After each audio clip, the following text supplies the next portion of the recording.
escucharte. Gracias. Bueno, ahí comenzamos con la grabación, así que si les parece, vamos a dar inicio al segundo foro del primer trimestre del Ateneo de Estudios e Investigaciones en Derecho Notarial y Registral. Hoy está por tratarse el tema de hipotecas invertidas, directivas anticipadas y actos de autoprotección. La disertación va a estar a cargo de la escribana Viviana Roldán y de la escribana María Fernanda Roma de Merlo, quien a su vez, aparte de ser disertante, es la coordinadora del primer trimestre del Ateneo del año 2022. Así que un placer tenerlos con nosotros, les doy una cordial bienvenida y bueno, los escuchamos, las escuchamos. Voy a silenciar mi micrófono. Bueno, en primer lugar, arranco yo. Voy a hacer una introducción de estos temas, ya que venimos estudiando, investigando temas que tienen que ver siempre con el asesoramiento notarial de nuestras escribanías, de personas que se acercan a la escribanía, con preocupaciones respecto de qué van a hacer, se sienten que ya tienen una edad determinada, y se preocupan muchísimo, generalmente por quienes dejan, ¿no es cierto?, generalmente sus herederos, y los asesoramientos de las notarías habitualmente son siempre o disposiciones de actos de última voluntad, y recurrimos a los testamentos, testamento para acto público, que es el que nos compete generalmente, o bien a las donaciones como anticipo de herencia, previendo siempre la parte patrimonial de la persona. Yo les invito que a partir de este segundo foro tengamos en cuenta el quehacer de esa persona cuando la asesoramos, qué va a hacer después. Puede disponer de su patrimonio, puede hacer donaciones anticipadas, pero va a haber un lapso de tiempo que va a necesitar estar resguardado, va a necesitar estar protegido. Y queda ahí un blanco respecto de qué va a hacer esa persona si cae en discapacidad. Estos actos de autoprotección me tocó muy profundamente a mí. Creo que fui porque no tengo la certeza, creo que fui la escribana que hizo la primera escritura de actos de autoprotección en diciembre del año 2011, cuando estaba creado el registro de actos de autoprotección por el Colegio de Escribanos de la provincia de Corrientes, pero todavía no estaba reglamentado, no teníamos una persona a cargo de ese registro, y presenté en enero del año 2012 una nota al Colegio de Escribanos pidiendo la indicación de cómo poder registrar mi escritura de acto de autoprotección. Con el tiempo recibí una nota de la escribana Guaso, en ese entonces secretaria del Colegio de Escribanos, donde me informaba que ya estaba reglamentado y la persona a cargo del registro de actos de autoprotección. Pude tener la experiencia de la normativa vigente en ese momento, y que gracias a Dios, siempre digo, no estaba vigente el decreto 1089 reglamentario de las leyes de salud, que ahora les voy a ir explicando un poquito. Y les invito a que tengan en cuenta esto, porque con la pandemia la gente se ha sensibilizado bastante, y son tres institutos que despiertan en mí, que le quiero transmitir a todos ustedes, colegas, una gran curiosidad, que son autoprotección, no solamente directivas anticipadas de salud, sino que voy un poco más allá, actos de autoprotección, las hipotecas inversas, del que va a hablar Viviana, que es realmente un hermoso negocio jurídico para el adulto mayor, y también ya próximo, que vamos a estudiar, y que ojalá sea motivo de algún próximo Ateneo, alguna colega que quiera hacer la investigación del cohousing, que es un sistema que surge en el año 1969 en Dinamarca, y que la verdad que tendría ventajas enormes para los adultos mayores. Pero bueno, vamos a arrancar con nuestro tema. Ahí yo estoy tratando de compartirles pantallas. No sé si se ve Cristina. ¿Sí? ¿Sí, Cris? Ahí sí, ahí sí, ahí sí. Justo te tengo ahí para... Bueno. A ver, ¿está cargando por el mío o no sé si se ve algo? ¿Sí? Se ve bien, se ve actos de autoprotección, al costado dice Ateneo Notarial, Súper, estamos. está tu nombre y ahí Arrancamos. empieza el desarrollo. Sí, sí. Está. Se ve. Bueno, con respecto a las denominaciones, en principio tenemos que se le llama de diferentes maneras, empezando por testamento para la vida o testamento vital, siguiendo la traducción literal del derecho anglosajón, living will.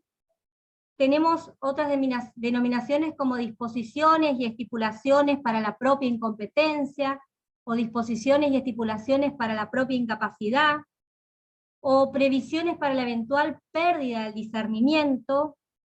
Otra denominación, como la llama el país vecino Uruguay, declaraciones de voluntad anticipada, o como la llama Zanoni, voluntad unilateral con carácter vinculante en beneficio propio. Sin embargo, la denominación más generalizada para la Argentina es el de actos de autoprotección. Esta denominación de actos de autoprotección surge de la séptima jornada notarial iberoamericana que se llevó a cabo en México en 1998, que fue propuesta por la delegación española. ¿Sí? Y es la denominación que más ocupamos en la Argentina y que va a ser que fue objeto del proyecto de ley recientemente presentado. Con respecto al origen histórico, al nacimiento de estos actos de autoprotección, tenemos que remontarnos al año 1914, en los tribunales de Estados Unidos, donde la Corte de Nueva York consideró, en una de las resoluciones más influyentes que tuvo, consideró que se trataba de un paciente que había programado una intervención quirúrgica para que se le extirpara un tumor, y él había dejado en forma expresa y por escrito su voluntad de que no quería operarse. En ese momento, el juez Cardoso consideró que la intervención quirúrgica de una persona que había manifestado su voluntad en contrario era una agresión por la cual se podría reclamar por ellas el daño. A partir de ahí surgió todo lo que hace a resguardar la voluntad de una persona en el derecho anglosajón, conocido como living will. Nosotros creemos que, en principio, este nacimiento de los actos de autoprotección, como me gusta llamarlo a mí, no es un mandato legal, no surge de una ley nacional que haya implementado, no surge de una reforma del Código Civil, surge de nosotros, surge del uso notarial, surge del requerimiento de personas preocupadas sobre la toma de decisiones autorreferentes para su futuro. Tenemos por un lado el avance científico que determinaba la prolongación de la vida humana, y por otro lado la preocupación de las personas de mantener la actitud de autogobierno. Es decir, que eso produce el nacimiento en las notarías, los famosos actos de autoprotección. Podemos hablar que el primer reconocimiento jurisprudencial en la Argentina se da en el año 2005, con un caso conocido como M, donde había una señora que tenía una enfermedad irreversible, que le había manifestado en actuación notarial ante escribano público en una escritura, había manifestado que ella no quería tratamientos invasivos, que ella quería mantenerse con vida, que ella luchaba por la vida, pero que ella no quería decía específicamente que ella no quería los tratamientos invasivos y principalmente respiradores artificiales o la hidratación por tubo. En esa misma escritura ella había nombrado para el cumplimiento de su voluntad a su marido, y en forma sustituta a un hermano. Como cada vez se iba deteriorando su salud, el marido tuvo que presentar una acción de amparo, una acción en tutela, en busca de la tutela judicial de su acto de autoprotección otorgado en escritura pública, que fue tenida en cuenta, pero fue necesario, que nos sirve para origen, pero fue un poco triste porque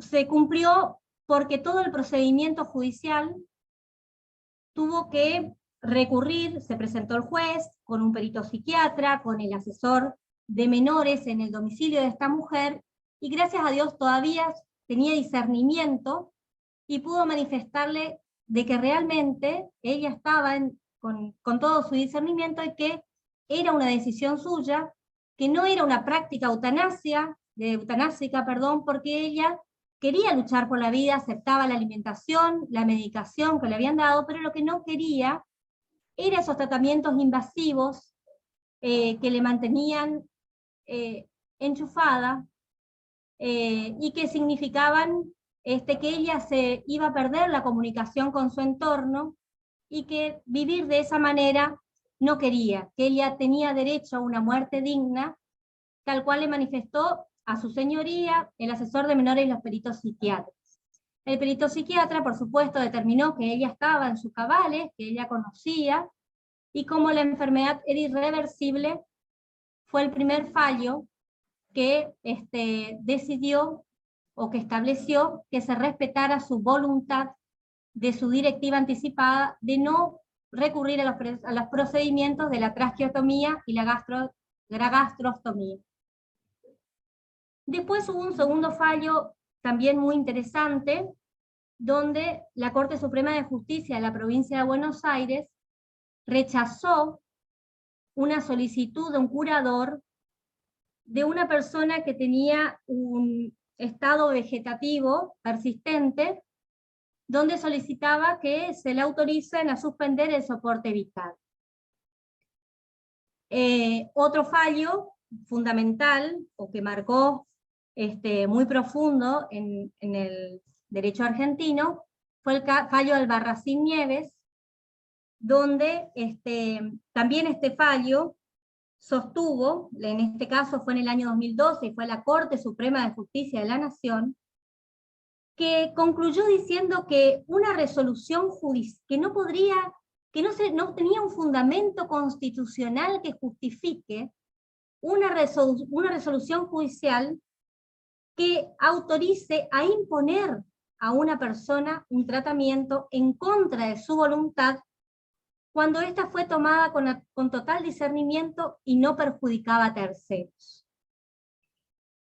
Este fallo, que para mí es fundamental porque no hace más que reconocer lo que teníamos en nuestros principios, el artículo 19 de la Constitución Nacional, y los tratados internacionales que tenían igual rango constitucional a partir del artículo 75, inciso 22. Entonces nos encontramos con un fundamento legal de dónde encontramos los actos de autoprotección. Y seguimos encontrando en la Constitución Nacional, por supuesto, en el artículo 19, en la Convención Nacional de los Derechos del Niño, la Convención Internacional de los Derechos del Niño, en la Convención de los Derechos de las Personas con Discapacidad y todo lo que se refiere a los derechos humanos. También tenemos la Ley 25.529, que fue luego modificada, un agregado tuvo de la 26.742, conocida como muerte digna, que era la Ley 25.529 sobre los derechos del paciente, de la historia clínica y del consentimiento informado. Y la Ley 26.657 sobre derecho a la salud mental. Esta era la ley vigente también cuando yo autoricé la escritura de actos de autoprotección.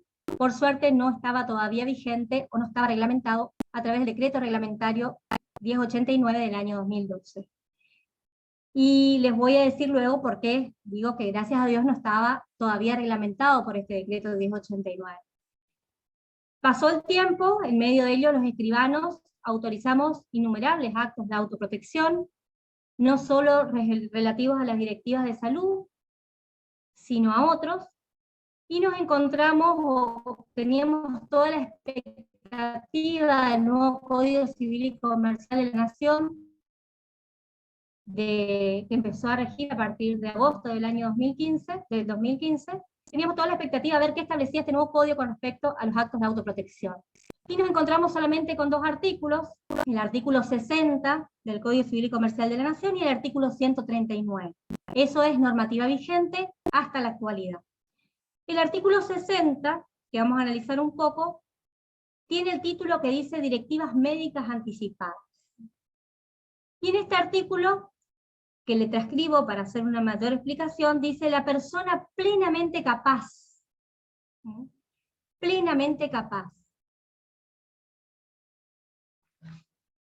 Puede anticipar directivas y conferir mandatos respecto de su salud y en previsión de su propia incapacidad.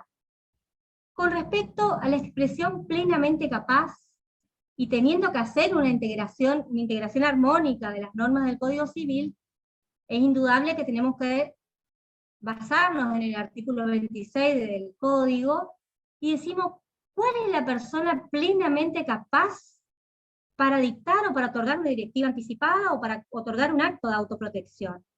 Y ahí nos preguntamos si una persona plenamente capaz son las personas mayores a partir de los 18 años que no tienen dictada ninguna restricción a su capacidad, o si puede ser una persona menor de 13 años respecto a las directivas que pueda dictar respecto de su salud, que no implique un procedimiento invasivo, que no pueda poner en riesgo su integridad física o su vida, teniendo en cuenta la opinión de los representantes legales, o si tiene que ser un menor mayor de 16 años, como establece el Código.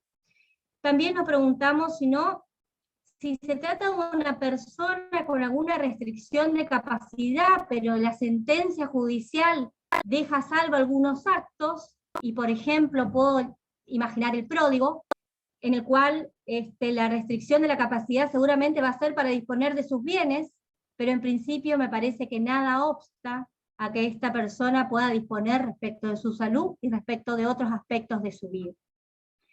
También cuando hablamos de persona plenamente capaz, nos encontramos que se confrontan un montón de normas establecidas que tienen rango constitucional, por ejemplo, con la Convención de los Derechos del Niño, que establece que el niño tiene que ser oído y que su opinión debe ser tenida en cuenta. Nos encontramos con la convención que establece para las personas con discapacidad, que también pueden manifestar su opinión y tienen derecho a que su opinión sea tenida en cuenta. Entonces, decimos, ¿cuál es la persona plenamente capaz de la que habla el artículo 60 para otorgar actos de autoprotección y directivas anticipadas de salud? Yo creo que aquí, como herramienta, como notaria, tengo que recurrir a la distinción entre las escrituras y las actas, y el rol que juega el escribano frente a una escritura y frente a un acta. Y como ustedes saben, en las escrituras el notario tiene una misión fundamentalmente encaminada a dirigir y conformar legalmente la relación jurídica privada y dar fe del consentimiento de las partes. Pero en el acta, el notario lo que deja constancia es de la existencia del hecho.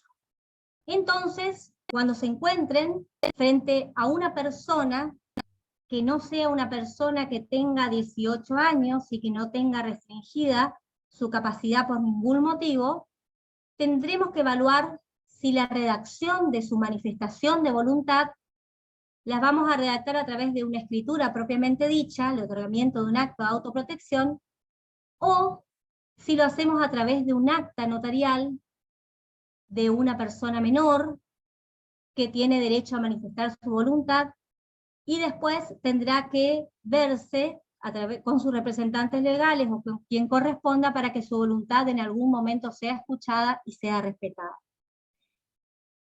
Eso es una opinión muy personal que tengo, a la que creo que tenemos que recurrir, porque son actos que nos tocan muy de cerca, que se refieren generalmente a derechos personalísimos, y ustedes saben que cómo debe actuar el notario ante un requerimiento de esta naturaleza. Otra falencia, yo manifiesto mi agrado en que el Código Civil haya tenido estos dos artículos, aunque considero que fue un poco limitado y un poco insuficiente. Con respecto al contenido del acto, tenemos que preguntarnos, conforme lo que dice el artículo 60, dice que puede anticipar directivas y conferir mandatos respecto de su salud y en previsión de su propia incapacidad. Entonces creemos que si también lo conjugamos con el artículo 139, que dice que la persona capaz puede designar mediante una directiva anticipada a quien ha de ejercer su curador, creemos que los actos no deben estar solamente limitados a las directivas médicas anticipadas, aunque así sea el título del artículo 60. Porque como bien sabemos, cuando uno nombra un curador, el curador va a actuar en lo atinente a la persona, pero también tiene que actuar en lo atinente a los bienes de esa persona, y ahí ya estamos frente a las cuestiones patrimoniales. Aparte, como digo, esto fue una creación notarial, y generalmente los requerimientos en las escribanías no se deben a personas que vienen únicamente a dictar directivas anticipadas en materia de salud. A esas personas les interesa muchísimo la vida cotidiana, dónde van a internarlos, si va a elegir algún tipo de residencia donde quiere pasar sus últimos días, quiénes son las personas de confianza, quiénes son las personas que él quiere que sean tenidas en cuenta en caso de que tengan alguna restricción de capacidad para ser sus apoyos o ser sus curadores. También tienen en cuenta en materia de bienes. Así que también el contenido del acto, consideramos que la conjunción de estos dos artículos es mucho más amplia que la materia de la salud. Además, si se puede establecer directivas anticipadas en materia de salud, que es algo absolutamente esencial, ¿cómo no se va a poder establecer directivas anticipadas en otras materias no tan sensibles como la salud? Otra innovación de este artículo, y que yo creo que hay que tomarlo como una excepción al artículo 380, inciso H, del Código Civil y Comercial, es la subsistencia del mandato frente a la incapacidad del representante o del mandante. Porque dice claramente que puede también, fíjense, anticipar o conferir mandato en previsión de su propia incapacidad. Y en el 380 sabemos que una de las causas de las extinciones de los poderes es por la incapacidad sobreviniente del poder dante. O sea que esta norma pasa a ser una excepción poco regulada de el otorgamiento de poderes que tengan una subsistencia aún después de la incapacidad del poder dante. Estos dos artículos son los únicos que tenemos en materia de autoprotección, y nada dice sobre la forma del acto. ¿Cómo otorgamos ese acto de autoprotección?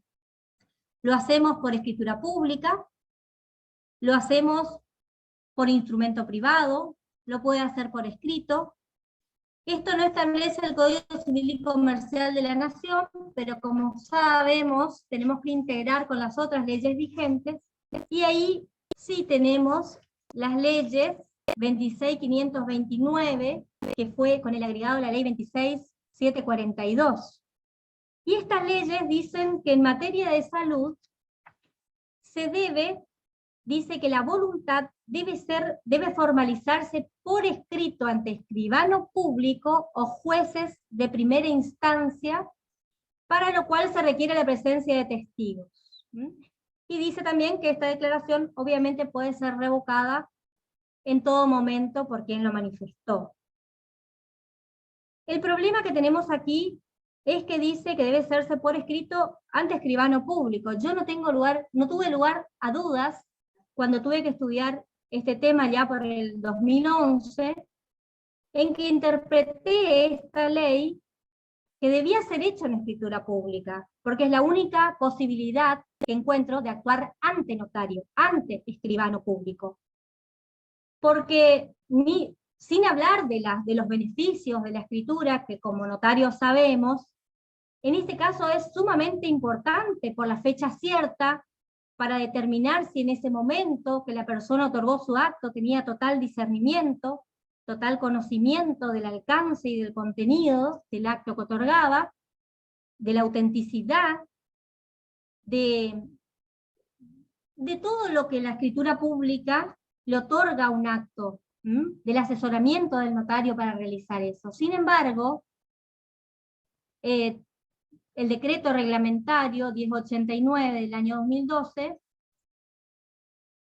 para mí cometió el error o el equívoco de establecer que deben contar, dice textualmente, al menos con la certificación de firma del paciente, los testigos y los autorizados. Debe contar con la certificación de firma. Nosotros sabemos que muchas veces estos instrumentos vienen redactados y el notario lo único que dice, lo único que hace, es dar fe de la suscripción de la persona. Ya no es una actuación que haya sido ante notario. Eso establece el decreto y además le agrega un personaje que no estaba en la ley de fondo, que son la suscripción de la firma de los autorizados, de los encomendados. Esta formalidad que establece el decreto reglamentario tuvo un cuestionamiento judicial. Como ustedes saben, la gente que profesa la religión o el culto de los testigos de Jehová, habitualmente dan unos formularios para que un notario le certifique la firma de la persona, del otorgante, de los testigos y de los autorizados o representados, como le dicen ellos, donde manifiestan en ese formulario que ellos se oponen a la transfusión de sangre. Este caso, que se dio en la Corte Suprema de Justicia de la Provincia de Buenos Aires, se trataba de un padre que estaba desesperado porque tenía una hija de 30 años que, con su salud muy delicada, que dependía de vivir de una transfusión de sangre. La Corte estableció en este caso que copiando o bregando por el caso de la Corte Suprema de Justicia de la Nación, Albarracín Nieves, dice exactamente lo mismo. Dice que una resolución judicial no va a ser justificada constitucionalmente por imponer a una persona que manifestó su voluntad en forma libre de recibir tratamientos que no afectan el derecho de terceros. Y al parecer este formulario que quiso cuestionar el padre era porque no cumplía con las formalidades del decreto, porque únicamente estaba certificada la firma del paciente y no estaban certificadas ni las firmas de los testigos ni la firma de los representados o autorizados para ejercerlo. Esto es lo que tenemos de regulación hasta la fecha sintéticamente con respecto a los actos de autoprotección. En el 2011, cuando hice mi primera escritura de actos de autoprotección, establecí directivas de una persona en distintos ámbitos, en su vida cotidiana, cómo iba a disponer de sus bienes. La experiencia personal fue muy importante para mí porque era una persona que tenía un inmueble donde en un lindero tenía unos departamentos que él los rentaba y además tenía una pensión. Tenía una enfermedad que lo iba deteriorando cada día más. Tenía un hijo del otro lado, en el otro lindero, que era la persona de su confianza, y él era un poco personaje, quería seguir viviendo ahí hasta sus últimos días, no quería que lo internen, quería que si lo internasen fuera en el hospital escuela, que su médico de cabecera siga siendo quien era. Había tenido una desmejoría y lo habían internado en el hospital escuela. Tenía otras hijas que hicieron una interconsulta, quisieron cambiarle de médico, eso fue lo que provocó que él quisiera dejar claro, dejar escrito, él quería dejar escrito de alguna manera, y como si fuera poco, las hijas eran todo gente mayor de edad, era un señor viudo, muy coqueto, que quería seguir recibiendo la visita de sus amigas, me decía él, que las hijas le echaban, y querían llevarlo a la casa de una de ellas y alquilar donde él vivía. Entonces me pedía que quería vivir hasta los últimos días ahí, que lo sigan vistiendo de la manera que él se vestía, que lo siga cuidando una enfermera que iba y le hacía curaciones todos los días, y además quería por fuerza que yo escribiera que podía seguir siendo visitado por sus amigos. Me reiteró varias veces. Cuando le leo el proyecto de escritura, que estábamos a ver si lo lograba interpretar, y me levantaba la mano como diciendo que no puse hasta que cuando le leo, que quería ser respetado y visitado siempre por sus amigas y amigos, le agregué la palabra amigos y me aclaró que él no tenía amigos, que él quería seguir siendo visitado por sus amigos. Le cumplí, le pude interpretar, quedó muy satisfecho, no lo pude registrar. Cuando le di el primer testimonio, le di una primera copia a él, una al médico, una al hijo, y cuando lo quise registrar, que ya estaba, habilitado el registro de actos de autoprotección del Colegio de Escribanos, mi clientito, mi requirente falleció. Pero fue una experiencia muy importante. Ahora cuando me tocó hacerme cargo de disertar sobre este tema, que no lo tenía pensado, saqué mi escritura y me doy cuenta que hoy con el artículo 60 y el artículo 139 está plenamente vigente, y tendría que agregarle nomás en los fundamentos de la escritura que también lo hago en los términos del artículo 60 y 139 de la ley del Código Civil y Comercial de la Nación. Como ustedes saben, el día 4 de mayo de este año fue un día que nosotros los notarios, sobre todo los que nos gustan muchísimo estos temas, lo consideramos histórico, porque se presentó a través del legislador Guerra el proyecto de ley nacional de autoprotección y poderes preventivos.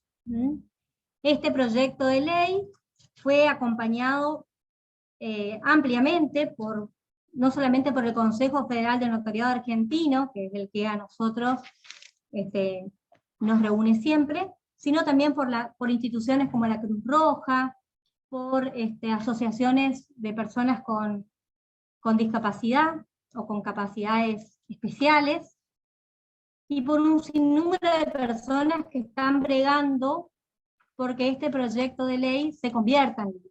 Este proyecto de ley realmente, que tenemos que ir conociéndolo, porque creo que va a ser ley, es muy completo, abarca y tapa y llena las lagunas que hasta el día de hoy tenemos en materia de actos de autoprotección. El artículo 1 habla del objeto de la ley, que es justamente los actos de autoprotección y los poderes preventivos, siempre teniendo en cuenta las normas constitucionales y los derechos humanos. El artículo 2 da ciertas definiciones que son fundamentales y que hay que tener en cuenta de qué se entiende por actos de autoprotección, que es el acto jurídico personalísimo en el cual una persona expresa voluntad de manera fehaciente mientras cuente con la aptitud suficiente para ello, sobre materias autorreferentes, todas las materias autorreferentes. Aquí hace mucho más amplio el contenido del acto, y lo hace ante una eventual pérdida de su autonomía. El poder preventivo, que yo creo que podríamos empezar a poner en nuestros poderes. ¿Por qué le digo que tendríamos que ver cómo actuamos? Porque a partir de repasar todo esto, me doy cuenta de que tenemos algunos inconvenientes por ahí. Nosotros habitualmente hacemos poder especial irrevocable, cuando no se puede configurar la escritura todavía y se realiza una compraventa, entonces acompañamos el boleto de compraventa de un poder especial irrevocable. Por supuesto que cuando en el momento de otorgar la escritura viene ya el apoderado, generalmente si se le autorizó a él, para hacer el autocontrato y otorgarse la escritura pública. Y yo me pregunto, ¿qué pasa en ese caso, en esa escritura de compraventa en el momento de redactar, si esa persona que autorizó el poder especial irrevocable ha sido restringido en su capacidad? Habitualmente, nosotros en las escrituras, casi como si fuera un rito, últimamente ponemos la exhibición de responsabilidad de adjuntar las partidas de nacimiento de las personas, le hacemos declarar por Dios y por los santos de Evangelio y por todo lo que crean, de que no están sometidos a un proceso de restricción de la capacidad y que liberen al autorizante de adjuntar las partidas de... Bueno, ponemos todas esas cuestiones para tratar de liberarnos nuestra responsabilidad, o podemos, si queremos, incorporar las partidas y no figura la restricción de la capacidad. Pero cuando viene el apoderado no tiene poder para jurar que su poderdante no está restringido en su capacidad. Entonces, en el hipotético caso de que él esté o se encuentre con su capacidad restringida, tenemos que considerar que ese poder se ha extinguido. Entonces, por ahí hay que repensar un poquito en las escrituras cuando tienen un interés de uno de los cocontratantes, llámese poder especial irrevocable. Fíjense que nosotros prevemos el caso del poder post-mortem, y pedimos el caso del poder especial irrevocable para que no sea revocado, pero no tenemos en cuenta que es posible que se extinga por la incapacidad sobreviniente del poder dante. Entonces, no estaría mal reformular nuestros formularios de poderes y agregarle también, cuando hay un interés del comprador, por ejemplo, que este poder mantendrá su vigencia, aún después de la muerte del poder dante, en el caso de que sea post-mortem, o de su incapacidad sobreviniente. Me parece que el artículo actual, el artículo 60, nos abre o nos habilita, como estamos ahora, también para hacer, pero es una opinión muy personal. Sin embargo, este proyecto de ley ya nos saca todo este peso de encima, previendo la posibilidad del poder preventivo y del mandato preventivo. El poder preventivo como un acto jurídico unilateral, otorgado por una persona a favor de una o más personas humanas o jurídicas, para que lo representen en determinados actos en previsión de la pérdida de su discernimiento. Y el mandato como contrato por el cual una parte mandante encomienda a otra, que puede ser una persona humana o una persona jurídica, para que realice determinados actos en interés de la primera, también en previsión de la pérdida de discernimiento. También define este proyecto de ley, cuáles son las personas en situación de vulnerabilidad, y uno de los conceptos más importantes para mí es el de discernimiento suficiente. Porque me pasa habitualmente que veo, incluso en los fallos judiciales, que todavía se sigue confundiendo o pensando que nos encontramos en dos extremos, como era antes con el código anterior. Una persona capaz o es incapaz. Y yo digo que en el medio hay un montón de actos donde la persona es capaz. Entonces aquí tenemos que hablar si la persona tenía el discernimiento, era capaz para el otorgamiento de ese acto. Y eso es lo que hace este proyecto de ley cuando habla del discernimiento suficiente, y lo define como la aptitud de la persona humana de comprender el contenido, el alcance y las consecuencias del acto concreto a otorgar en el cual tiene participación. Por eso es sumamente importante este proyecto de ley que ojalá se pueda hacerse realidad ley de la nación. Con respecto al contenido del acto, el ejercicio del acto, o sea, quiénes son los legitimados para realizar actos de autoprotección, también está muy bien, porque aquí no tenemos que ver si la persona es capaz, si tiene 16 años, si tiene 18, si tiene una restricción o no, porque se termina con toda esa discusión en este proyecto, porque dice que toda persona humana con discernimiento suficiente tiene derecho a otorgar actos de autoprotección o poderes preventivos. El contenido del acto también es mucho más amplio, no se acota en las materias de salud. También establece la posibilidad del nombramiento del apoyo curador, que me parece fundamental, porque nuestra ley no lo prevé por una cuestión de técnica legislativa, me parece a mí, pero ustedes saben que cuando se restringe la capacidad, se nombra un apoyo, que es la persona de su confianza. Entonces, ¿cómo no prever la posibilidad de que una persona, cuando está con el discernimiento suficiente, pueda decir quién es la persona apropiada para que sea su apoyo cuando su capacidad ya se encuentre restringida, y también para solicitar la restricción de la capacidad? Por supuesto, el artículo 6 habla de la nulidad, y aquí tenemos todo lo que se refiere a las prácticas eutanásicas, como lo reiteran varias leyes, y lo más importante de esta ley, que establece la forma del acto. El acto de autoprotección debe ser otorgado en escritura pública, y además prevé la posibilidad de que lo puedan hacer ante autoridad judicial, y pueden ser obviamente libremente revocadas. Sin embargo, cuando este proyecto de ley habla de los poderes preventivos, se refiere a que únicamente pueden ser otorgados en escritura pública, y creo que el sustento que lo dan las personas que hicieron el proyecto, que apoyan el proyecto, es fundamental, porque dice que por la actuación que tiene el Poder Judicial, estos poderes serían meros trámites. En cambio, un notario, por el asesoramiento, va a darle mejores, le va a asesorar de qué se trata cuando él está otorgando un poder preventivo. El artículo 8, que es sumamente especial para mí, que es la registración.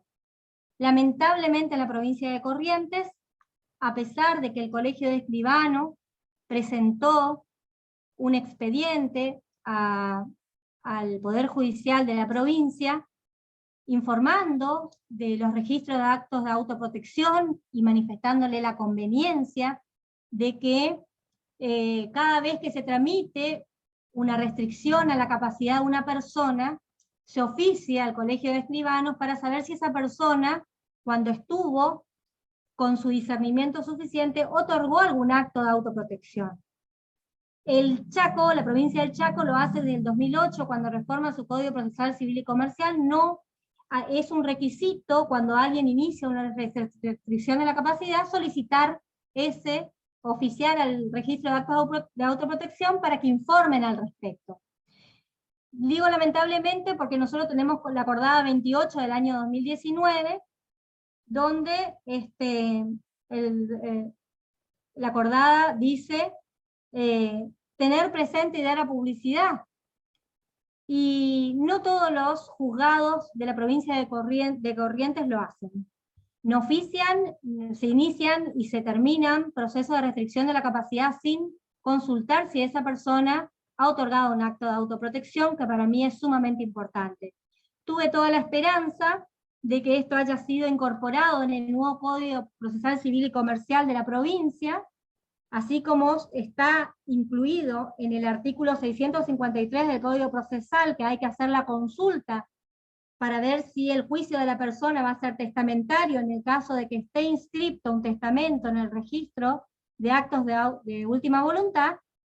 Debería ser lo mismo y debería haber estado entre los requisitos del artículo 501 del Código de Procedimiento, de cuando se inicia un proceso judicial de restricción a la capacidad, debería consultarse si esa persona ha otorgado algún acto de autoprotección, ha nombrado a alguien que quiera, una persona de confianza, que fuera su apoyo.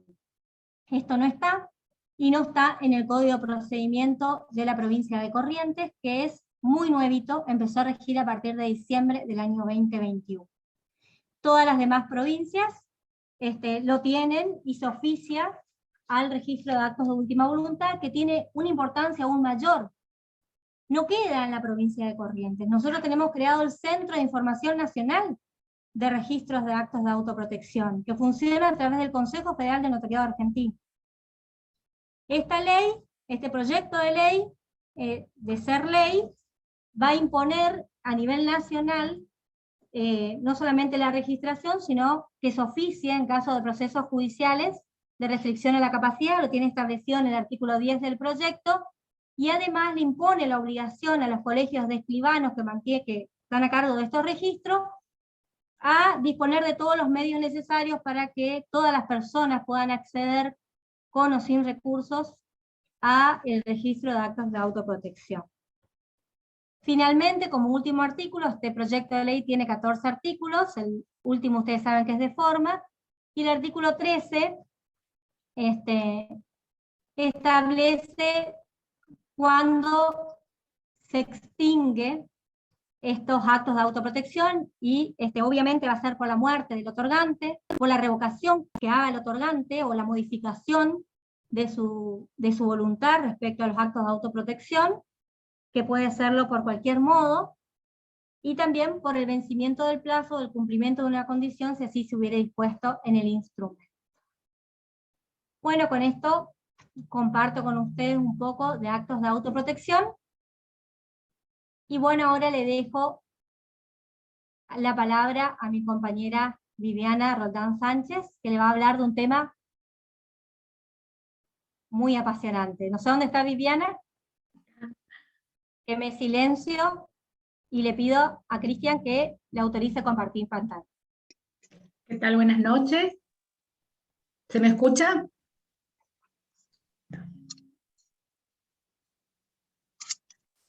¿Ya se puede compartir? Sí, Viviana, está perfecto. Sí, se ve. Bueno, yo voy a hablar del tema de hipoteca inversa, y lo voy a tomar desde el punto de vista de la legislación española. También cabe aclarar que hay un proyecto en la Cámara de Diputados que está esperando ser aprobado. Las palabras claves son préstamo crédito, vivienda habitual, personas mayores, dependientes, discapaces, herederos, ingresos complementarios o extras. El término hipoteca inversa proviene del derecho anglosajón River Morgay. Nació en la década del 60, más precisamente en Gran Bretaña, en el año 1965. Se lo presentó como una novedad jurídica que tenía grandes ventajas frente a otro tipo de contratos. Fue regulada en varios países en el mundo, entre ellos España, Francia, Italia, Portugal, Canadá, Estados Unidos, Japón, Nueva Zelanda, entre otros.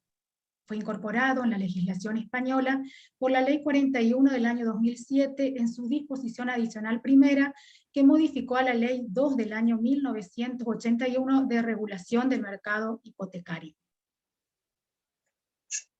Se la puede definir como el crédito o préstamo que está garantizado con una hipoteca que recae sobre un bien inmueble que constituye la vivienda habitual del deudor o solicitante, cuya finalidad es la obtención de sumas periódicas o un capital único hasta un importe máximo que se encuentra determinado por un porcentaje del valor de la tasación del inmueble al momento de su constitución, no siendo exigible su devolución sino al fallecimiento del deudor o solicitante o del último beneficiario conforme a lo que se haya pactado.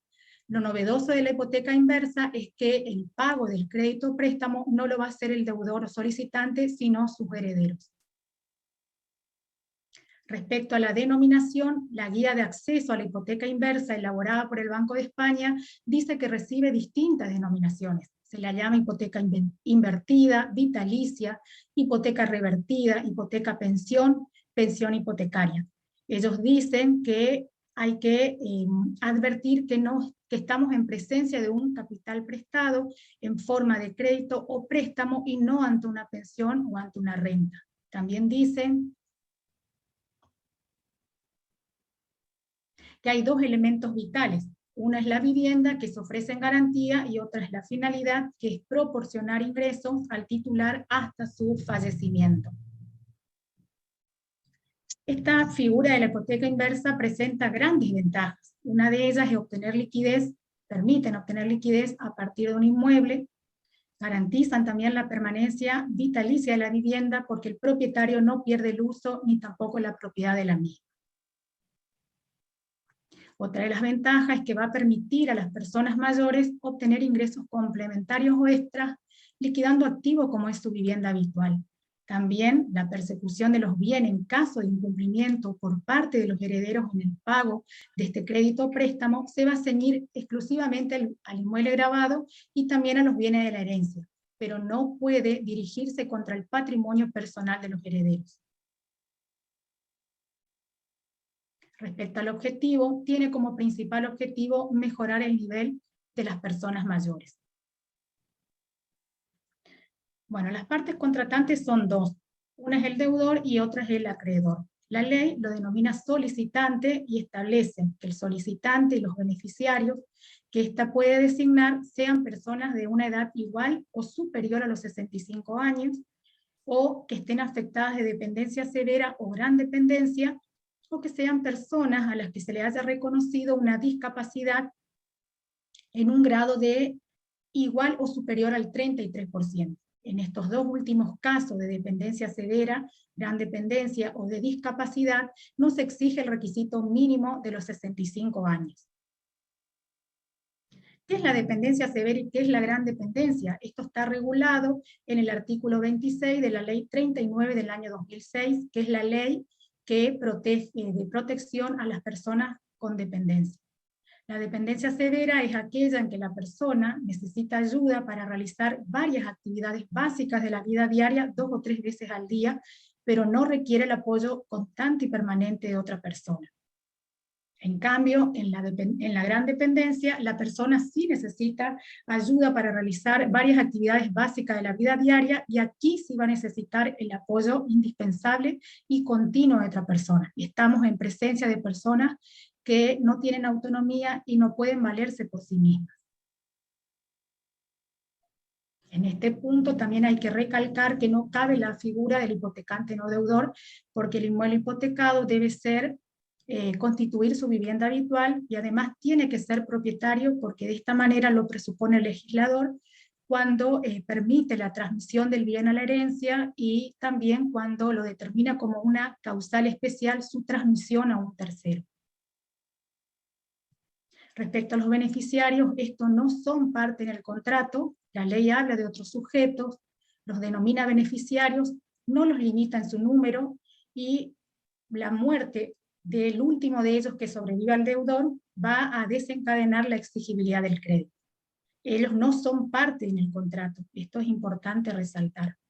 Dos requisitos deben cumplir: deben tener una edad igual o superior a los 65 años, estar afectados de dependencia, o que se le haya reconocido una discapacidad igual o superior al 33%. En estos últimos casos de dependencia y de discapacidad tampoco se exige la edad de 65 años. Además, deben estar nominativamente designados en el contrato. Estamos en presencia de un contrato a favor de terceros, o una estipulación a favor de terceros, y el beneficiario puede o no aceptar las rentas asignadas a su favor, pero de ninguna manera él va a responder con su patrimonio personal por ese crédito o préstamo, porque no es parte en el contrato. Respecto al acreedor, solo pueden ser acreedores las entidades de crédito, aquí entrarían los bancos, las cooperativas de crédito, las cajas de ahorro, los establecimientos financieros de crédito y las entidades aseguradoras que estén autorizadas para operar en España. De esta manera quedan excluidos todos los otros operadores financieros y también los particulares que no se encuentren sometidos al control y la supervisión de los organismos que velan por la transparencia en este sector, sobre todo cuando está comprometido un colectivo tan vulnerable y protegido como son las personas mayores. Respecto a al elemento real, que es el inmueble, este debe constituir su vivienda habitual. Además, es necesario que haya sido tasada y asegurada contra daño. La vivienda habitual es el uso reiterado y habitual de la vivienda. Además, debe ser propietario, como dijimos anteriormente, debe estar libre de cargas y de gravámenes al momento de su constitución, y no debe estar alquilado porque esto iría contra el requisito de la vivienda habitual. Además, es necesario que haya sido tasada. La tasación es el valor de mercado del inmueble, y es muy importante porque es uno de los parámetros que va a servir para determinar la cuantía del crédito. La tasación es realizada por una sociedad de tasación que está homologada por el Banco de España. Cuanto mayor sea el inmueble y mayor sea la edad del deudor o solicitante, también mayor va a ser la cuantía del crédito a recibir. También debe estar asegurada contra daños. Este seguro contra daños se exige la contratación de seguros por deterioro o destrucción por un importe igual al valor de su tasación. En la práctica se suele pactar que el acreedor sea el beneficiario del seguro o que el propietario del inmueble ceda los derechos de indemnización a favor de la entidad acreedora. ¿Cómo se va a disponer el crédito? La ley establece que el deudor va a disponer del importe del crédito préstamo mediante disposiciones periódicas o únicas, y estas disposiciones periódicas a su vez pueden ser temporales o vitalicias. Las disposiciones únicas, también llamadas capital único lump sum en el mercado anglosajón, consisten en que el solicitante va a percibir el monto total del crédito en una sola disposición o por única vez. La hipoteca inversa temporal, el solicitante percibe rentas mensuales por un plazo predeterminado de tiempo, que puede ser 10, 15 o 20 años, conforme a lo que hayan pactado las partes. Y la hipoteca inversa vitalicia, esta se complementa con un seguro de renta vitalicia diferido, y en estos casos el deudor o solicitante va a percibir también los ingresos mensuales hasta completar el monto total del crédito, y ahí se va a activar el seguro de renta vitalicia, por lo que estas rentas van a ser abonadas por la aseguradora hasta el fallecimiento del solicitante o del último de los beneficiarios. ¿Cuándo va a ser exigible el crédito? La deuda solo será exigible por el acreedor y la garantía ejecutable cuando fallezca el prestatario o el último de los beneficiarios que sobreviva al deudor o solicitante.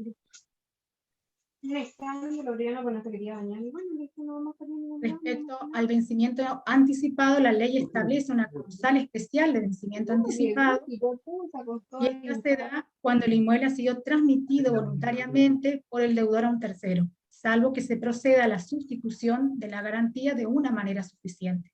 Esta garantía debe ser de similar valor y características al inmueble anterior, debe satisfacer al acreedor y debe constituirse en vivienda habitual.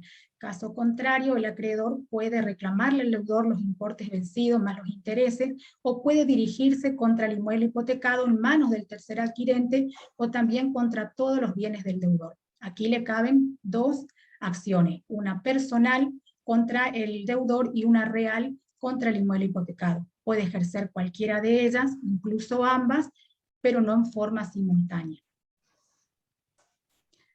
Bueno, ¿a quién corresponde el pago del crédito? En principio corresponde a los herederos. Aquí se van a presentar dos situaciones. Una, que los herederos cancelen el préstamo, y otra, que los herederos no quieran o no puedan cancelar el préstamo.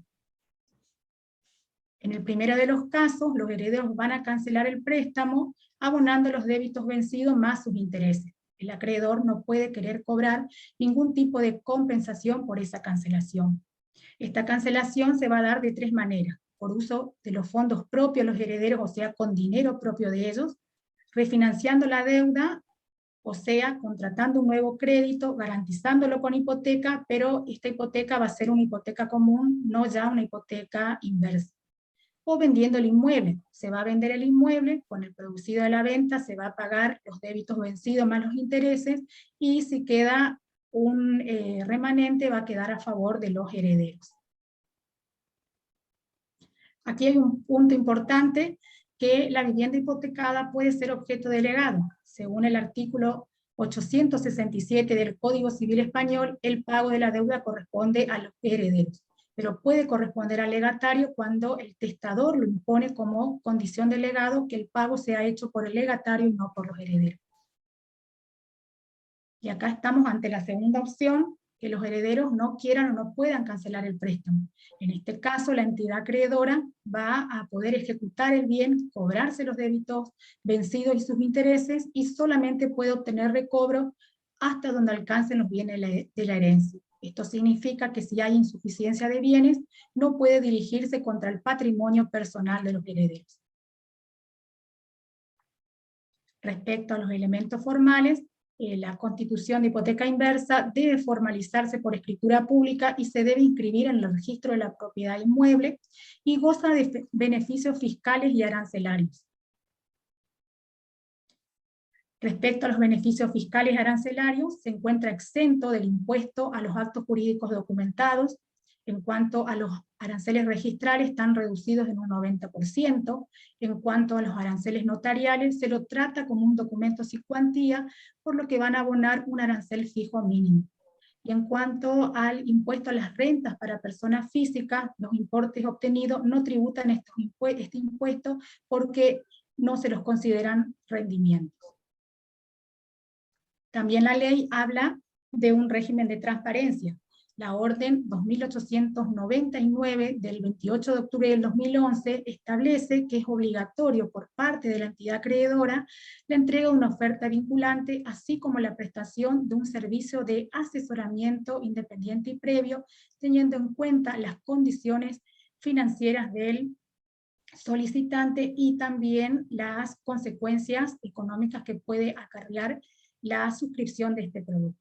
El escribano, al momento de constituir la hipoteca, debe cerciorarse del cumplimiento efectivo de este asesoramiento.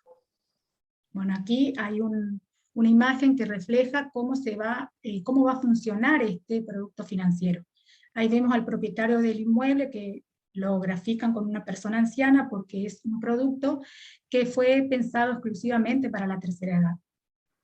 La persona se va, solicita la hipoteca inversa a la entidad financiera, se produce la valorización o la tasación del inmueble, la entidad financiera determina cuánto será el pago, y también se determina si va a ser único o periódico. Si el propietario no acepta, finaliza todo ahí. Ahora, si acepta, se constituye la hipoteca inversa, se firma el contrato, el propietario sigue viviendo en su inmueble y recibe los pagos acordados. Una vez que fallece, los herederos van a decidir si se van a quedar con el inmueble. En esos casos tienen que abonar la deuda, y si no pagan, la entidad financiera va a vender el inmueble y se va a cobrar la deuda.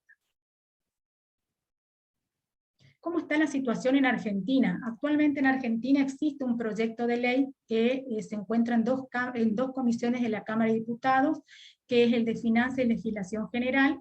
Es un proyecto que fue presentado por la diputada Graciela Ocaña, se encuentra bajo expediente número 1158D del año 2022.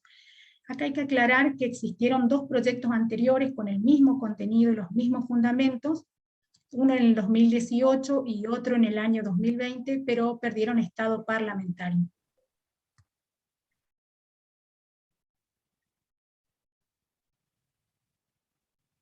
Bueno, este proyecto, los beneficiarios van a ser los jubilados y pensionados que sean mayores a 70 años, o las personas que presenten un certificado único de discapacidad.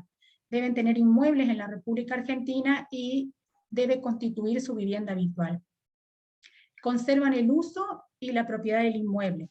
Los acreedores van a ser entidades bancarias que estén autorizadas para operar en la República Argentina.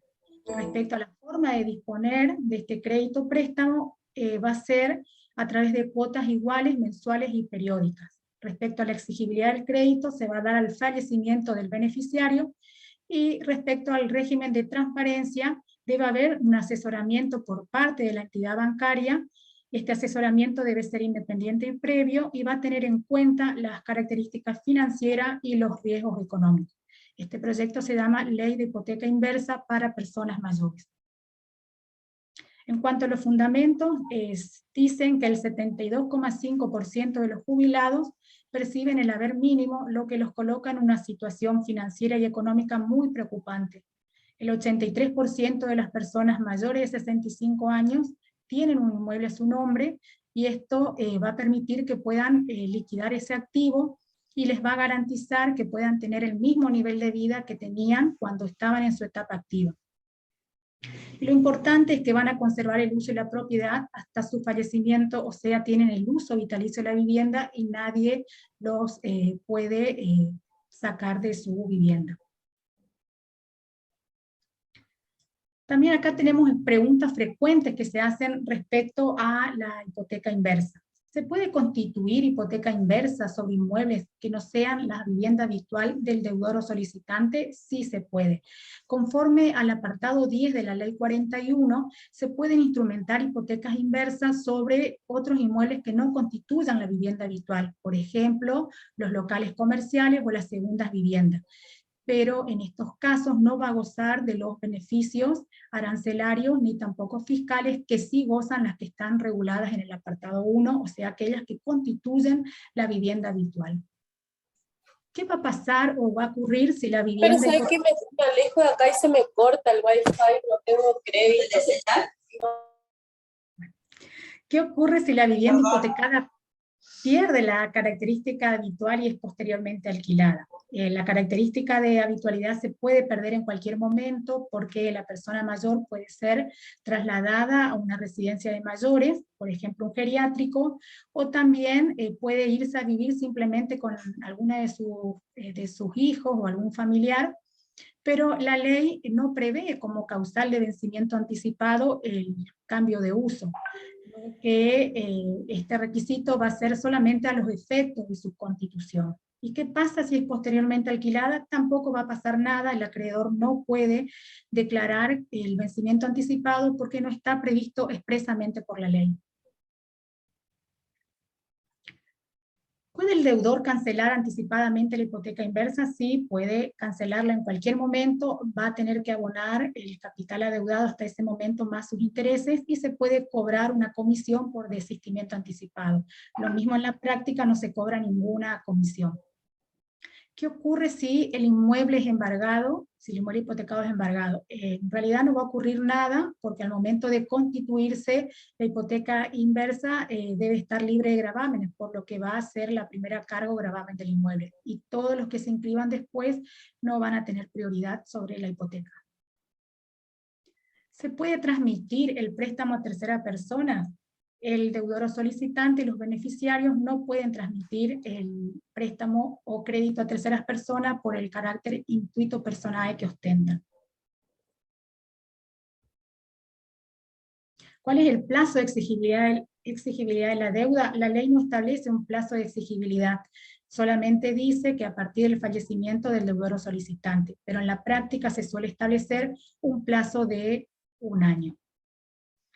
¿Puedo constituir hipoteca inversa si tengo menos de 65 años? En realidad no, porque la ley establece como plazo mínimo como requisito la edad de 65 años. También hay que tener en cuenta que es un producto financiero pensado para la tercera edad. De todas maneras, esto es siempre que hablemos de personas que no padezcan discapacidad o dependencia, porque ahí es independiente el requisito de los 65 años. ¿Se puede dejar como disposición anticipada la contratación de un crédito garantizado con hipoteca inversa? Sí, se puede dejar. La persona encargada del cumplimiento de estas disposiciones anticipadas va a evaluar y va a analizar la conveniencia de la toma de este crédito, y en caso de que sí decidan que el crédito se va a efectuar y lo van a garantizar con hipoteca inversa, se va a hacer efectivo el cumplimiento de este derecho. ¿Cuántas hipotecas inversas se constituyen por año en España? En España, en el año 2017, según un informe del Consejo General del Notariado Español, se constituyeron 31 hipotecas inversas.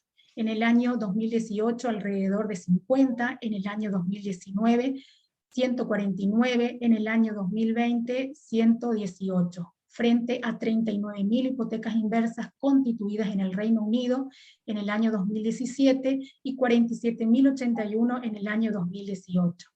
Se cree que es por un tema cultural, porque en la cultura latina hay una fuerte tradición familiar a la herencia.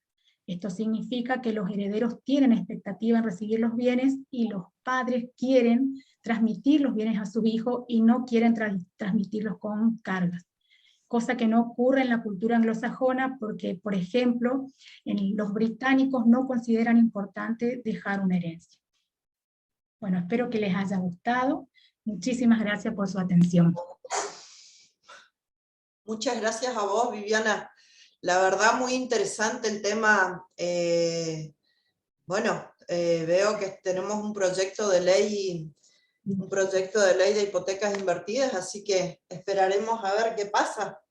También hay un proyecto de ley en la legislatura de la Ciudad Autónoma de Buenos Aires que lleva el expediente 262, se encuentra en las comisiones de la Cámara de Origen para su tratamiento, fue presentado por la diputada María Sol Méndez, y es muy similar al proyecto nacional. Esperemos que sea aprobado porque es una herramienta social muy importante, cumple la hipoteca inversa también una función económica y financiera importante, o sea que esperemos que estos proyectos sean aprobados. Y esas preguntas frecuentes que vos dijiste y que respondiste es con respecto a las hipotecas invertidas en España, ¿verdad? Exactamente. Y van a ser muy similares a las preguntas frecuentes que vamos a tener si llega a salir esta ley. Sí, seguro. Exactamente. Bueno, en lo personal... Seguro, porque el proyecto nacional es muy parecido a la ley 41 de la ley española. España. Muy parecida, sí. Como hemos copiado más de algún modelo por ahí. Seguro. Bueno, sumamente interesante, muchísimas gracias. No, de nada. No sé si está ahí Fernanda, también, alguien que quiera hacer alguna pregunta, si les parece, dejan de silenciar su micrófono y escuchamos a ver alguna pregunta que quieran hacer. Viviana, por ahí dejas de compartir pantalla, entonces vemos la cara de los colegas. Okay. La florcita, ahí está. Ahí, súper. Sí. ¿Tenés un clon atrás tuyo, Fere? Mi niña. Igualita. Igual. Así vos sabés que el otro día estuve mirando, Fer, estuve en un curso y hablaba viste que vos hablabas hoy con respecto al tema de autoprotección, del tema de los formularios. Bueno, la posibilidad que tenemos nosotros, que lo había puesto en el chat yo, es que esos formularios, si bien no están hechos por escritura pública, lo que nosotros podemos hacer es protocolizarlos. Es que es bastante común. ¿Y sabés en qué vi el tema de la protocolización y del consentimiento? En una charla de todo lo que es fecundación asistida y lo que es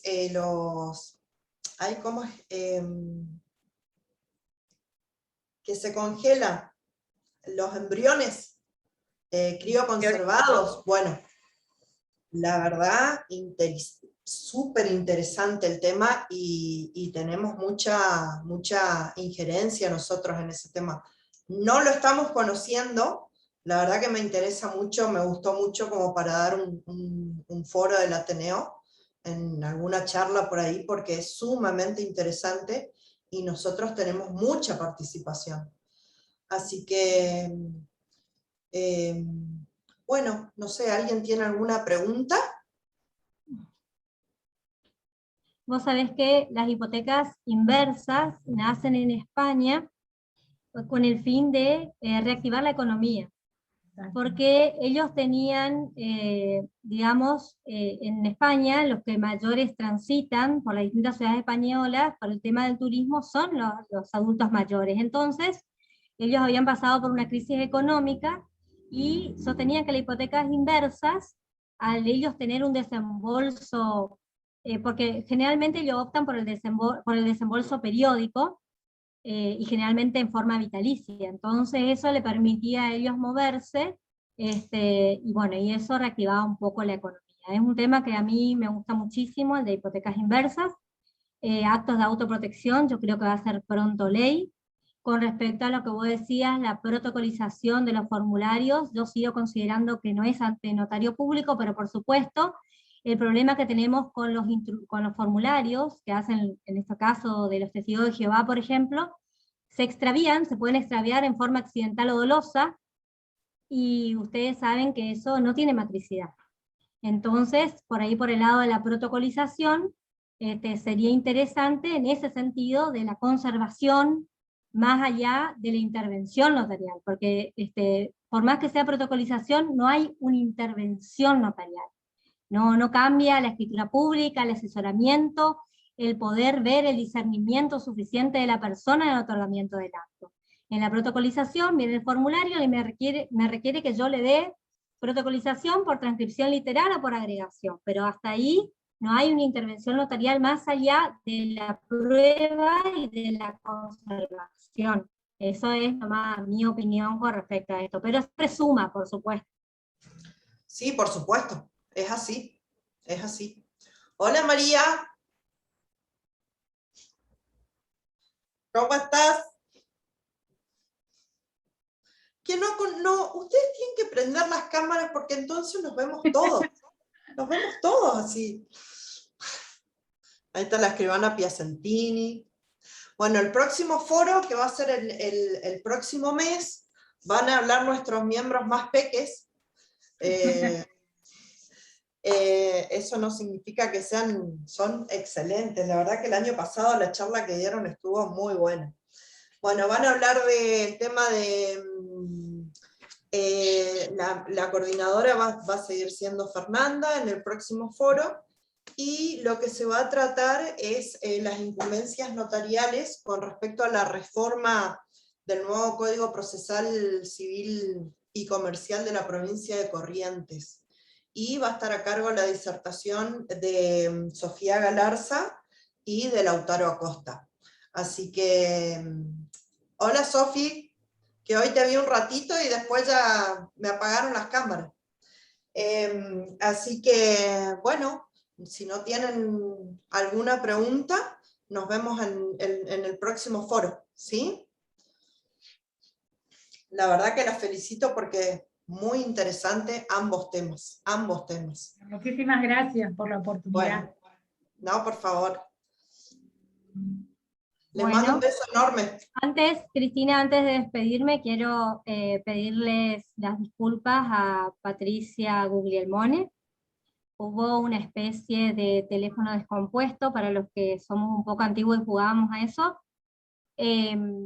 No sé, me mal acostumbré, perdón, y lo voy a rever. Yo, por ejemplo, me mantengo en comunicación para lo que necesiten como coordinadora, por ejemplo, con Sofía, no con Lautaro, me mantenía en comunicación con Rosy, por ahí no con Mariela Sherman, pero por ahí uno, como son de la misma localidad, y uno cuando tiene que disertar así en forma compartida, me pasó cuando diserté con Rosita, bueno, uno tiene por ahí como que la comunicación es completa, y bueno, la verdad, me hago cargo de mi error.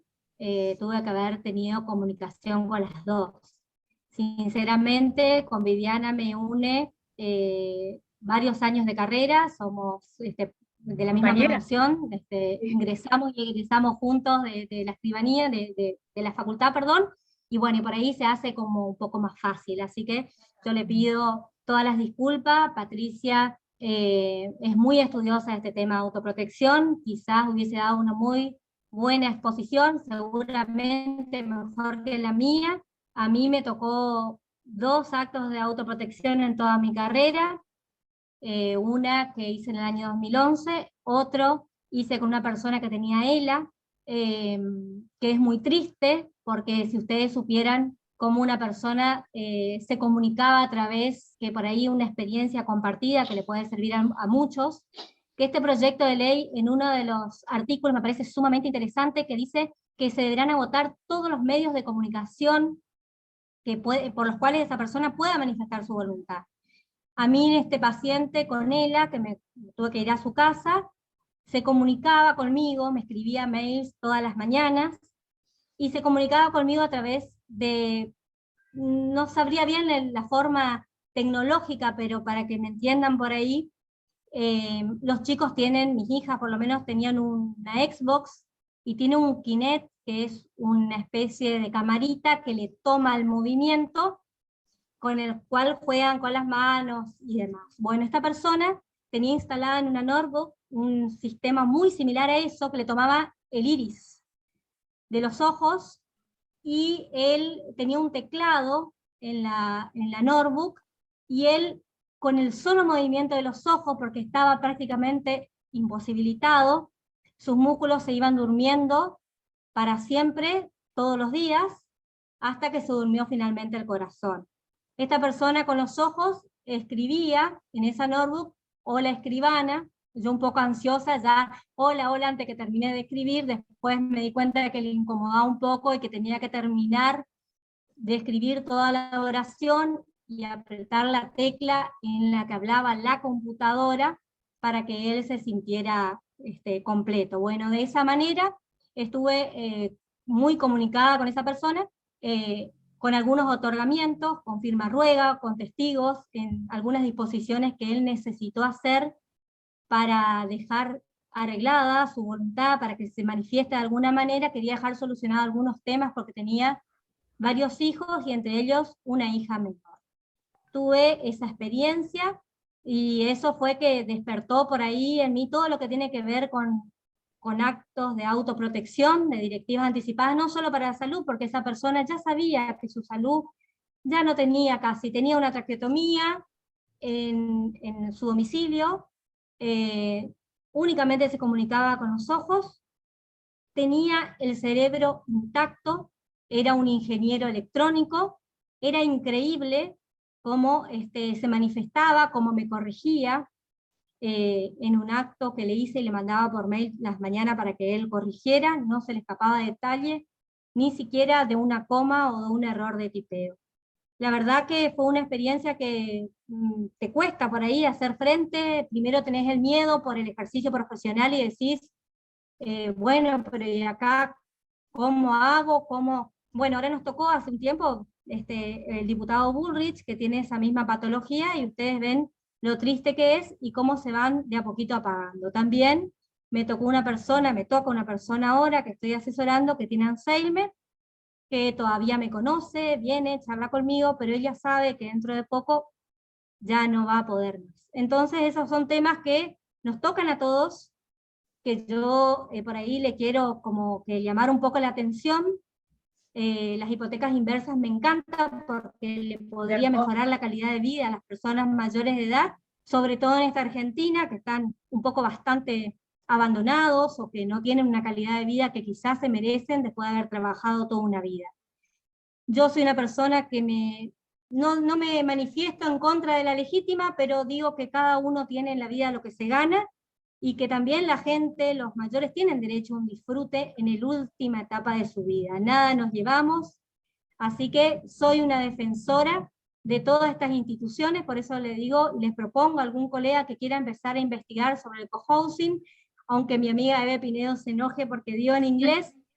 Mi hija que está al lado, que es bilingüe, me dice que es covivienda en la traducción literal, pero es muy difícil traducir algunas cosas a veces para que se entienda, pero es una vivienda colaborativa, cooperativa, que se establecen una especie, si quieren, para hacerlo más lindo, un barrio privado de gente mayor. Ah, mira, sí. Entonces, eso tenemos que estudiar, surge el derecho de Dinamarca, y bueno, son propuestas que tenemos que hacer, cada uno investiga sobre lo que le gusta. A Viviana nos gustaron estos temas. En Estados Unidos hay. Sí. Así que el que se anime, tienen que ser más disertantes. Yo estoy aquí de autocastigo, así que para cumplir y hasta el final la responsabilidad, pero sigo siendo coordinadora nada. Y después nos queda la escribana Guaso, que la estoy viendo, que yo sé que también expone este año.